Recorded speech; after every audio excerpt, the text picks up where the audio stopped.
Bien, mes chers collègues, Monsieur le Président de séance, je suis très heureux de vous présenter la mise à jour de notre agenda 22 auquel nous avons associé un jaune budgétaire afin de pouvoir en toute transparence faire connaître l'étendue des actions du Conseil régional en matière de handicap et notre engagement financier dans chacune de ces actions.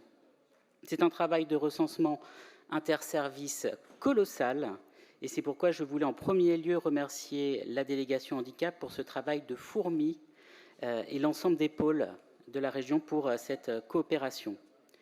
La feuille de route que m'a fixée la présidente de région en 2015 était simple, rendre transversale, systématique et pragmatique l'action handicap de notre collectivité.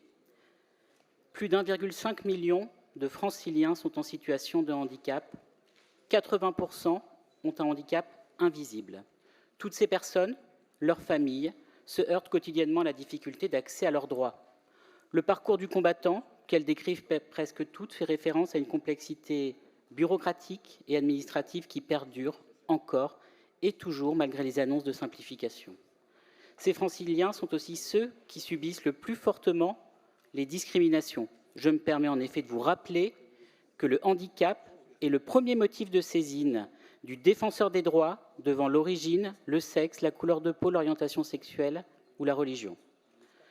Le handicap, donc, première des discriminations, mais aussi celle dont on parle le moins, celle à qui la société ordinaire semble s'être habituée. Mais la région ne s'habitue pas à ces inégalités de droits, de considération, de dignité. Notre région, sous l'impulsion de Valérie Pécresse, mène une politique ambitieuse pour les plus fragiles et agit pour elles. 65 fiches actions irriguent donc notre action, un niveau jamais atteint depuis l'adoption de l'agenda 22 en février 2014.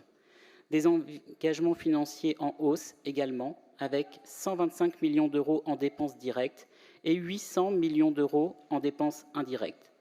125 millions d'euros, c'est le niveau d'engagement financier en 2021, année Covid, où beaucoup d'associations n'ont pas présenté de projet à la région. Autant vous dire que sur 2022, on se situe au-delà de 140 millions d'euros a priori. En matière de transport, avec Stéphane Baudet, des investissements financiers multipliés par 3 ou 4 depuis 2015 pour rendre accessibles les transports en commun et déployer notre SDA. C'est aussi une régionalisation du PAM, un PAM plus simple, plus facile, moins coûteux, et un travail renforcé avec Île-de-France Mobilité.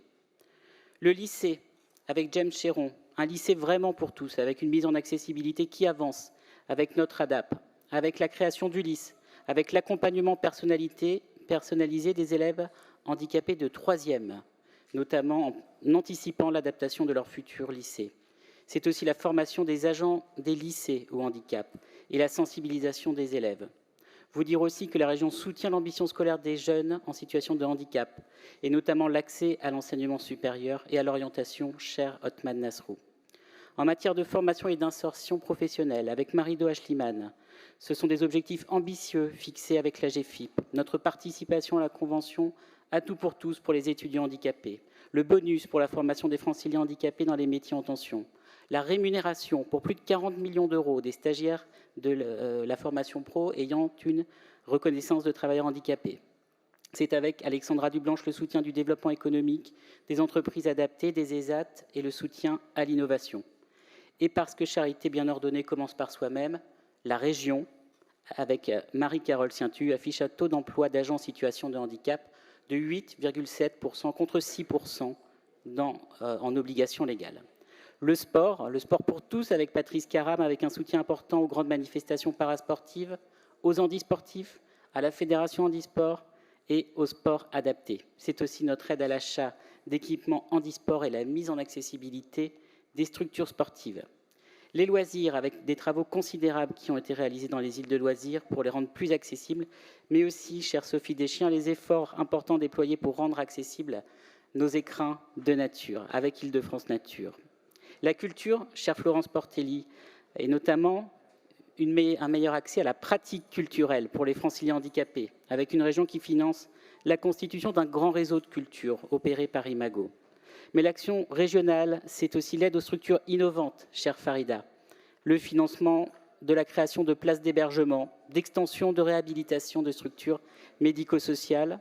c'est le financement de logements inclusifs, l'aide aux aidants, l'accès à la santé et à la prévention. C'est aussi un plan autisme ambitieux que je bâtis avec vous pour répondre à ce défi majeur. C'est également un tourisme plus accueillant avec Amida Rezeg, une attention particulière pour les droits des femmes handicapées avec Charlotte Bald, des Jeux olympiques et paralympiques inclusifs avec Jasmine Camara et le financement de logements sociaux adaptés et adaptables avec Jean-Philippe Dubois-Clément. C'est enfin, chère Sylvie Mariot, le lancement de notre PERCO, incubateur dans nos murs, de 40 projets à impact, dont 12 œuvres sur les solutions nouvelles au handicap. Pour conclure, je voulais vous assurer que, loin d'être un satisfecit de ce rapport et selon la volonté de la présidente, une invitation à continuer et amplifier cette démarche collective.